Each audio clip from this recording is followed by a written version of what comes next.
Bismillahirrahmanirrahim. Assalamualaikum warahmatullahi wabarakatuh. Hari ini kita akan melanjutkan materi kita di mata kuliah prinsip-prinsip manajemen dengan topiknya yaitu planning. Planning mungkin di pertemuan pertama kita sudah membahas ya tentang apa itu manajemen, yang bagian terpentingnya adalah planning atau perencanaan.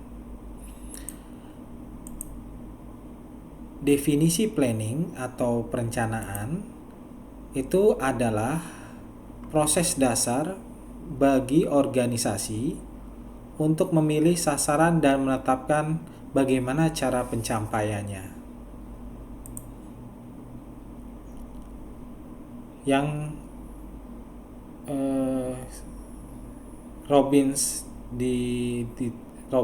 ini menerbitkan sebuah definisi tentang planning adalah involve defining the organizational goal, establishing strategy for achieving those goal, and developing plan to integrate and coordinate work activities. Jadi ini perencanaan adalah untuk memecahkan atau untuk mencapai sebuah goal organisasi dengan strategi yang dikembangkan untuk pencapaian tujuan-tujuan yang diharapkan, dan pengembangan perencanaan yang terintegrasi dan saling koordinasi di semua aktivitas di dalam organisasi tersebut. Jadi secara umum perencanaan merupakan proses penentuan tujuan organisasi atau perusahaan dan kemudian menyajikan atau mengartikulasikan dengan jelas strategi-strategi atau program, taktik-taktik atau tata cara pelaksanaan program, dan operasi atau tindakan yang diperlukan untuk mencapai tujuan perusahaan secara menyeluruh. Dikutip dari Early Sunday 2001 halaman 2. Definisi planning atau perencanaan itu bisa juga menjadikan studi mengenai hak dan kewajiban seseorang, mengenai aturan moral yang digunakan orang dalam pengambilan keputusan, dan karakteristik hubungan antar manusia. Ini diambil dari Hanafi terbitan 2011.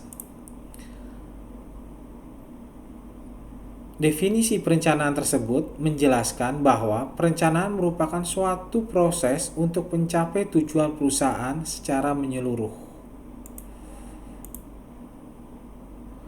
Aspek-aspek dari perencanaan itu kita dapat menyimpulkan bahwa aspek perencanaan yang pertama adalah penentuan tujuan yang dicapai atau goalnya dari organisasi atau perusahaan tersebut. Yang kedua, memilih dan menentukan cara yang akan ditempuh untuk mencapai tujuan atas dasar alternatif yang dipilih. Yang ketiga, usaha-usaha atau langkah-langkah yang ditempuh untuk mencapai tujuan atas dasar alternatif yang dipilih.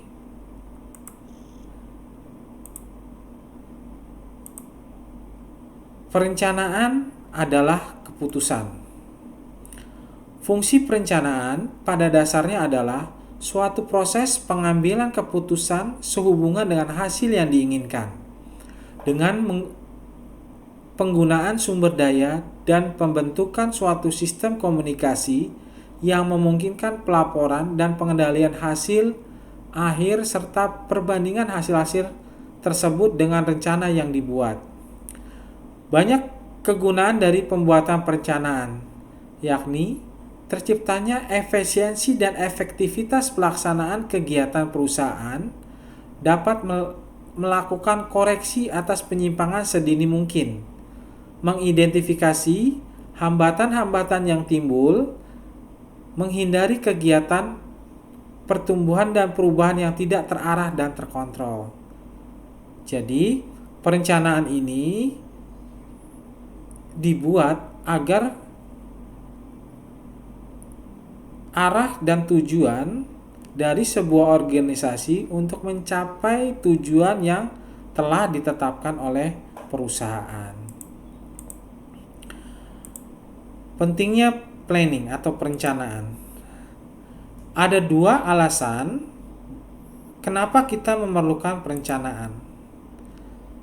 Yang pertama, untuk mencapai protective benefit yang dihasilkan dari pengurangan kemungkinan terjadinya kesalahan dalam pembuatan keputusan. Yang kedua, untuk mencapai positive benefit dalam bentuk meningkatnya sukses pencapaian tujuan organisasi. Manfaat dari perencanaan. Yang pertama, membantu manajemen untuk menyesuaikan diri dengan perubahan-perubahan lingkungan. Yang kedua, memungkinkan manajer memahami keseluruhan gambaran operasi lebih jelas. Yang ketiga, membantu penempatan tanggung jawab lebih tepat. Yang keempat, memberikan cara pemberian perintah untuk beroperasi. Yang kelima, memudahkan dalam melakukan koordinasi di antara berbagai bagian organisasi. Yang keenam, membuat tujuan lebih khusus, terperinci, dan lebih mudah dipahami. Yang ketujuh, meminimumkan pekerjaan yang tidak pasti. Yang kedelapan, menghemat waktu, usaha, dan dana. Jenis-jenis dari perencanaan. Yang pertama, perencanaan berdasarkan ruang lingkup. Yang pertama itu menyangkut dari rencana strategis atau strategi planning, yaitu perencanaan yang di dalamnya terdapat uraian mengenai kebijakan jangka panjang dan waktu pelaksanaan yang lama. Umumnya, jenis perencanaan seperti ini sangat sulit untuk dirubah. Yang kedua, yang masih terkait dengan perencanaan berdasarkan ruang lingkup, yaitu rencana taktis atau tactical planning, yaitu perencanaan yang di dalamnya terdapat uraian tentang kebijakan yang bersifat jangka pendek, mudah disesuaikan aktivitasnya selama tujuan masih sama. Yang ketiga, masih terkait dengan rencana berdasarkan ruang lingkup, yaitu rencana terintegrasi atau integrated planning, yaitu perencanaan yang di dalamnya terdapat penjelasan secara menyeluruh dan sifatnya terpadu. Jenis-jenis perencanaan yang berikutnya adalah perencanaan berdasarkan tingkatan. Yang sebelumnya adalah ruang lingkup, ini berdasarkan tingkatan. Di antaranya rencana induk atau master plan, yaitu perencanaan yang terfokus kepada kebijakan organisasi, di mana di dalamnya terdapat tujuan jangka panjang dan ruang lingkupnya luas. Yang masih terkait dengan perencanaan berdasarkan tingkatan yaitu rencana operasional atau operational planning, yaitu perencanaan yang fokus kepada pedoman atau petunjuk pelaksanaan program-program organisasi. Yang ketiga, rencana harian atau day-to-day planning, yaitu perencanaan yang di dalamnya terdapat aktivitas harian yang bersifat rutin. Jenis-jenis perencanaan yang ketiga adalah rencana berdasarkan jangka waktu. Di antaranya rencana jangka panjang atau long term planning, yaitu perencanaan yang dibuat dan berlaku untuk jangka waktu 10 sampai 25 tahun.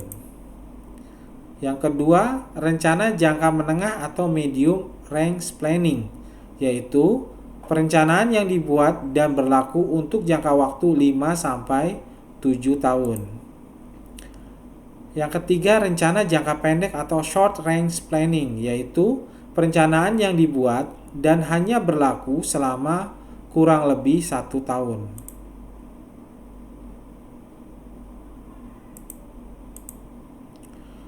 Penetapan tujuan. Sebelum suatu organisasi menetapkan suatu tujuan, terlebih dahulu harus menentukan misi dan visi atau maksud organisasi. Misi ialah suatu pernyataan yang ditampilkan secara umum dan abadi tentang maksud dari organisasi.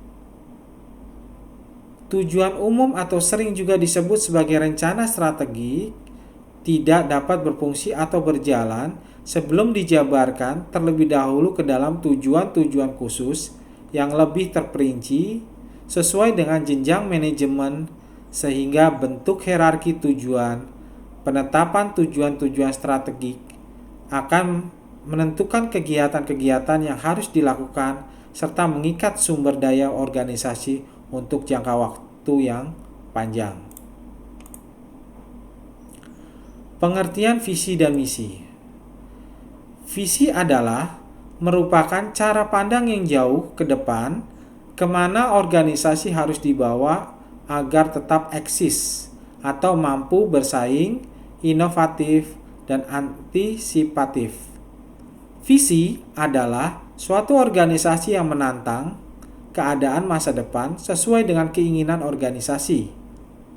Berdasarkan hal tersebut, maka visi merupakan bagian dari rencana strategik.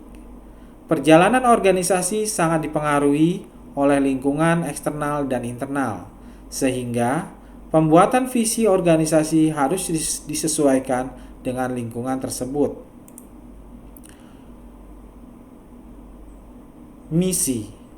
Misi merupakan suatu pernyataan di mana di dalam telah tertera tujuan organisasi yang telah ditetapkan serta sasaran yang ingin dicapai. Pernyataan misi membuat atau membawa organisasi ke suatu fokus kegiatan. Misi menjelaskan apa yang mendasari organisasi tersebut berdiri, apa yang dilakukan dan bagaimana melakukannya. Fungsi tujuan organisasi. Tujuan adalah suatu cita-cita yang disertai dengan usaha dan pernyataan yang jelas kemana organisasi akan dibawa. Tidak akan ada langkah maju tanpa adanya tujuan. Di dalam dunia manajemen, tujuan organisasi dipandang secara luas memiliki beberapa fungsi. Fungsi-fungsi yang penting serta bervariasi menurut waktu dan keadaan. Beberapa fungsi dalam menetapkan tujuan ialah: yang pertama, menjadikan pedoman bagi kegiatan. Yang kedua, sebagai sumber legitimasi. Yang ketiga, adanya standar pelaksanaan. Yang keempat, munculnya motivasi untuk mencapai tujuan. Yang kelima, dasar rasional pengorganisasian. Itulah beberapa fungsi dari menetapkan tujuan, sehingga kita dapat melihat betapa pentingnya tujuan itu terhadap kinerja organisasi. Formulasi strategis. Strategis dibuat oleh organisasi untuk dapat dipergunakan sebagai petunjuk atau guidelines tentang bagaimana organisasi tersebut mencapai misi dan tujuan yang ditetapkan. Oleh karenanya, formulasi strategi akan berkaitan dengan bagaimana seseorang manajer itu mengambil keputusan dari berbagai alternatif. Tingkatan strategi. Strategi tingkat korporasi atau corporate strategi tidak merupakan pedoman umum manajerial yang dipergunakan bagi organisasi multibisnis atau diversified companies.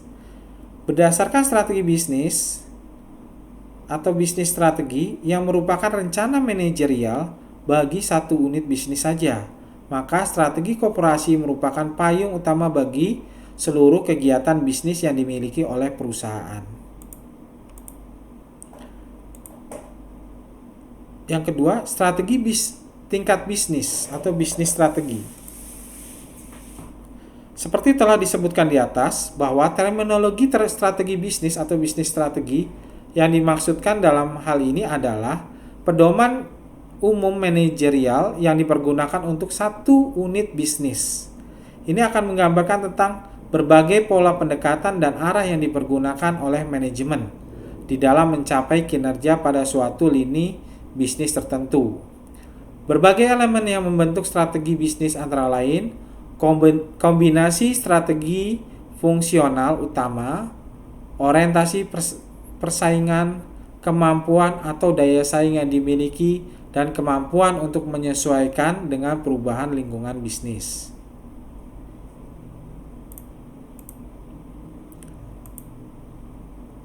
Yang ketiga, strategi tingkat area fungsional atau functional area strategi. Terminologi strategi area fungsional akan banyak berkaitan dengan pendekatan fungsional khusus yang dipergunakan pihak manajemen dalam melakukan satu bagian dari rangkaian kegiatan bisnis. Strategi area fungsional akan diperlukan bagi setiap unit. Aktivitas bisnis yang mencakup R&D, produksi, pemasaran, keuangan, dan sumber daya manusia. Peran utama dari strategi fungsional dalam hal ini adalah sebagai unsur pendukung atau supporting bagi strategi bisnis secara umum. Lebih dari itu, strategi fungsional akan menunjukkan tentang bagaimana seorang manajer fungsional menunjukkan kinerja pada bidang tertentu. Yang keempat, strategi tingkat operasional atau operating strategi. Strategi operasional menunjukkan pada cakupan yang lebih sempit dan pendekatan yang rinci yang dilakukan oleh jajaran manajer fungsional atau area manajer lainnya.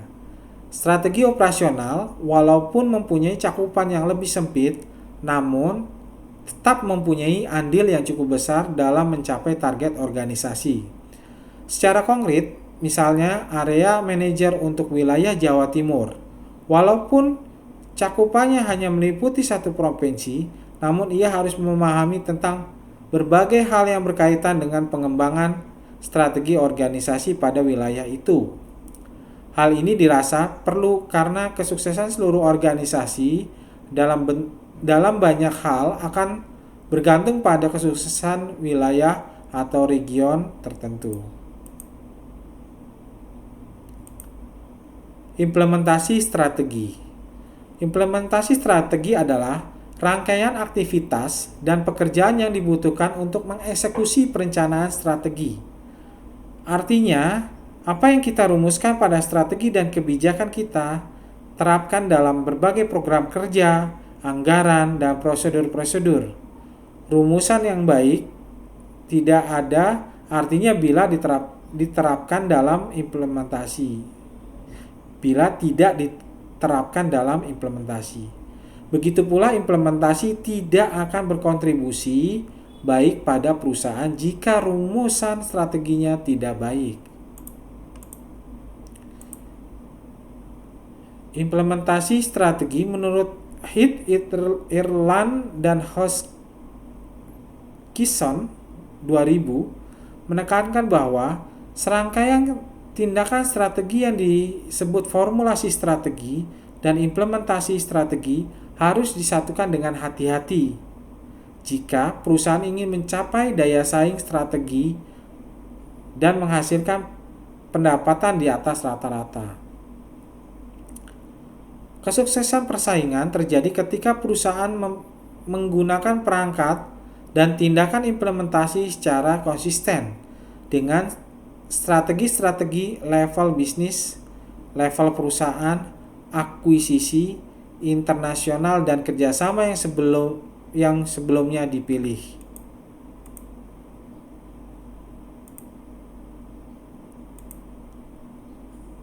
Menganalisa perubahan. Tahap pertama dalam implementasi strategi. Tujuannya untuk memberikan gagasan yang jelas dan terinci mengenai seberapa banyak perusahaan harus berubah agar berhasil dalam mengimplementasikan strateginya. Terbagi dalam beberapa pola. Tidak adanya perubahan yang signifikan terjadi karena adanya pengulangan strategi yang sama dengan strategi yang dipergunakan dalam periode sebelumnya. Perubahan rutin merupakan perubahan yang digunakan oleh perusahaan untuk lebih memikat pelanggan. Misalnya memperbaharui kemasan, taktik harga yang berbeda.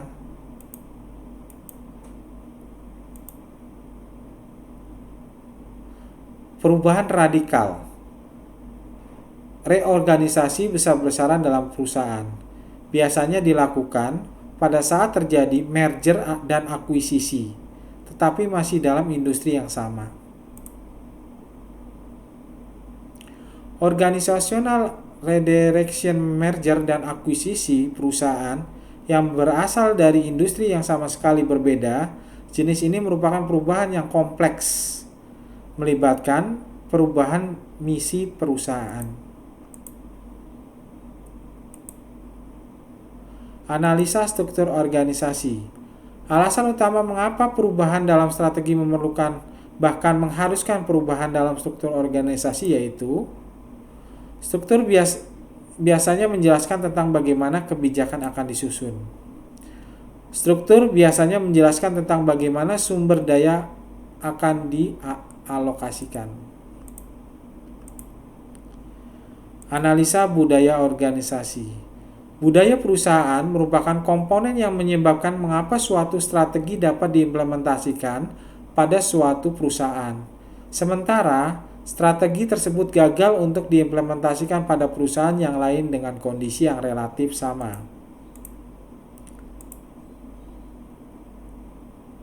Analisa gaya kepemimpinan.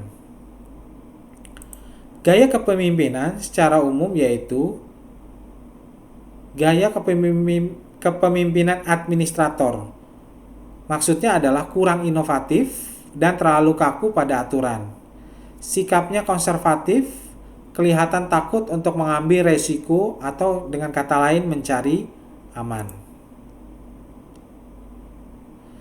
Gaya kepemimpinan analitis, yaitu membuat keputusan berdasarkan pada proses analisa, terutama analisa logika, berorientasi pada hasil, rencana-rencana rinci, dan jangka panjang. Gaya kepemimpinan asertif, yaitu sifatnya agresif dan mempunyai perhatian yang sangat besar kepada pengendalian personal.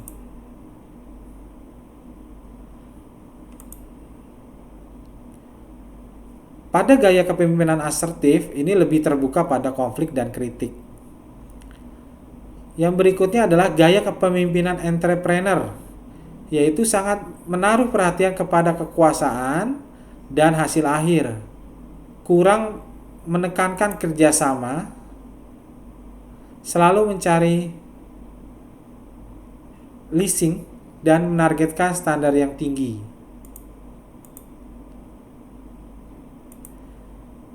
Implementasi dan evaluasi.